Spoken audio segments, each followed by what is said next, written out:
30 కోట్ల ఆస్తి ఇద్దరు కొడుకులకు సమానంగా వంచిందంట.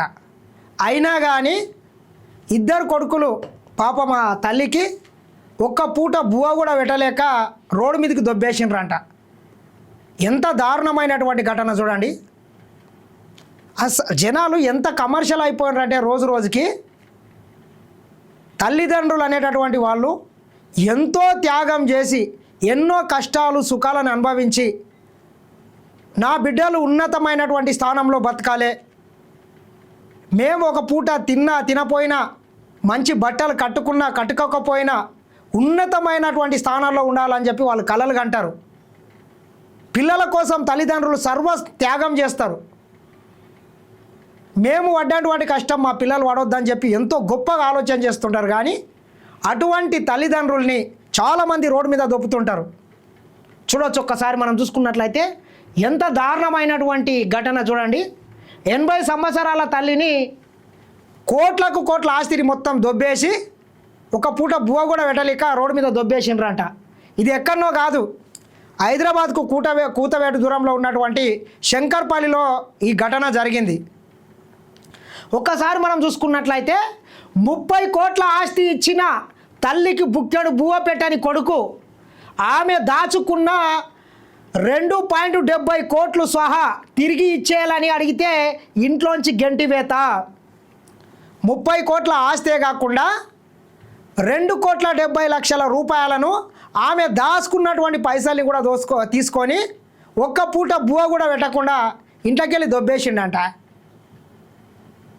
అసలు రోజు రోజుకి ఈ బంధుత్వాలు ఇవన్నీ ఏమైపోతున్నాయో అర్థమయ్యే పరిస్థితి లేకుండా పోతున్నది. ఇంత కమర్షియల్గా తయారవుతున్నారు పిల్లలు. 6 నెలలుగా కొడుకుపై న్యాయ పోరాటం, ప్రజావాణి ద్వారా కలెక్టర్కు ఫిర్యాదు. శంకర్పల్లిలో 82 ఏళ్ల వృద్ధురాలి కష్టం ఇది. ఆ కుమారుడిపై కేసు నమోదు చేసిండ్రంట.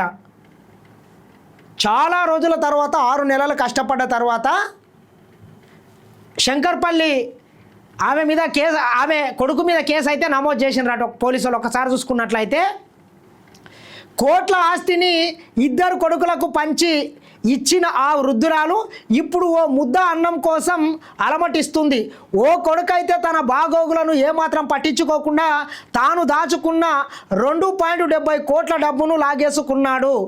ఆపై ఇంట్లోంచి గెంటేయడంతో దిక్కుతోసని స్థితిలో ఆమె 6 నెలలుగా న్యాయ పోరాటం చేస్తోంది.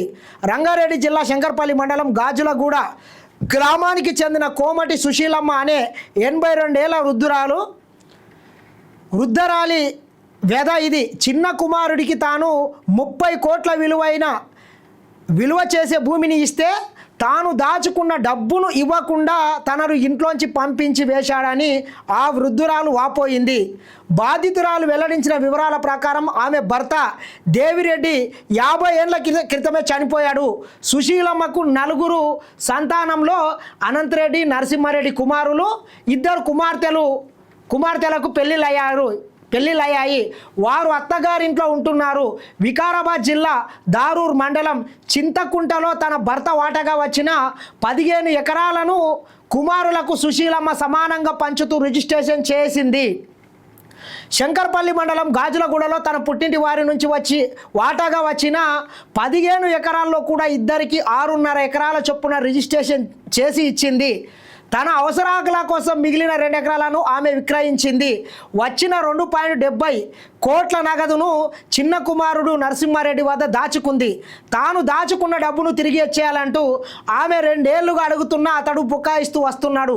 చివరికి ఆమె గట్టిగా అడిగేసరికి ఆమె బాగోగులను పట్టించుకోవడం మానేశాడు. ఓ 6 నెలలు అయితే ఆమె కేవలం బ్రెడ్ మాత్రమే తింటూ ఇంట్లో కాకుండా డాబా పైనే ఉన్నట్టు తెలిసింది. ఎంత దారుణం చూడండి. 1 నెలల పాటు కేవలం అన్నం పెట్టకపోతే బ్రెడ్ మాత్రమే తిని బతికిందంట. చివరికి నరసింహారెడ్డి ఆమెను ఇంట్లో నుంచి వెళ్ళిపోవాలని చెప్పడంతో 6 నెలల క్రితం శంకర్పల్లి పోలీసులను ఆశ్రయించింది. వారి సూచన మేరకు చేవెళ్ళ ఆర్డీఓ వద్దకు వెళ్ళింది. 3 నెలలుగా ఆర్డీఓ కార్యాలయం చుట్టూ తిరుగుతున్న తనకు న్యాయం జరగలేదని ఆమె వాపోయింది. చిన్న కుమారుడు నరసింహారెడ్డి తన లాయర్తో ఆర్డీఓ ఆఫీస్కి వచ్చి తనకు నెలకు 10,000 ఇస్తానని ప్రతిపాదన పెట్టాడని అందుకు తాను ఒప్పుకోలేదని సుశీలమ్మ చెప్పింది. తనకు నరసింహారెడ్డి 2 ఎకరాల భూమి అయినా ఇవ్వాలని, లేదంటే దాచుకున్న 2.70 కోట్లు ఇవ్వాలని ఆమె డిమాండ్ చేస్తుంది. ఈ నెల 30న కలెక్టర్ కార్యాలయానికి వెళ్ళిన సుశీలమ్మ అక్కడ ప్రజావాణిలో కుమారుడు నరసింహారెడ్డిపై ఫిర్యాదు చేసింది. 3 నెలల్లో సమస్యను పరిష్కరిస్తామని ఆమెకు కలెక్టర్ హామీ ఇచ్చారు. మరోవైపు సుశీలమ్మ ఫిర్యాదు మేరకు నరసింహారెడ్డిపై 318/4, 314, 351/2 బిఎన్ఎస్ సెక్షన్ల కింద కేసు నమోదు చేసినట్లు సిఐ మీర్ ముదాసిర్ అలీ తెలిపారు. కాగా ఒకప్పుడు బాగా బతికిన తనకు ఇప్పుడు బుక్కెడు బువ్వ కరువైందని సుశీలమ్మ కన్నీరు పెట్టుకుంది. తాను దాచుకున్న డబ్బు 2.70 కోట్లను నరసింహారెడ్డి నుంచి ఇప్పిస్తే ఎవరిపైన ఆధారపడాల్సిన అవసరం ఉండదని, తన అవసరాలు తీరుతాయని, కొంత డబ్బు ఆడపిల్లల సంతానానికి ఇస్తానని సుశీలమ్మ చెప్పింది. పెద్ద కుమారుడు అనంత్ రెడ్డి ఎస్ఐగా ఉద్యోగ విరమణ చేశాడు. ఆయన ఇటీవల గ్రామానికి తిరిగి వచ్చి వ్యవసాయ క్షేత్రంలో ఉంటున్నాడు. ఇక్కడే తాను ఉంటున్నానని, తన బాగోగులు పెద్ద కొడుకు చూసుకుంటున్నాడని సుశీలమ్మ చెప్పింది. ఈ రకంగా తయారైనరు. ఖచ్చితంగా వృద్ధులకు కూడా పెద్దవాళ్ళకు కూడా చట్టాలు ఉన్నాయి. ఆస్తిని అంతస్తుల్ని మొత్తం లాక్కొని ఎవరైనా రోడ్డు మీదకి దొబ్బేస్తే ఖచ్చితంగా మీరు ఆర్డీఓ దగ్గరికి వెళ్ళినట్లయితే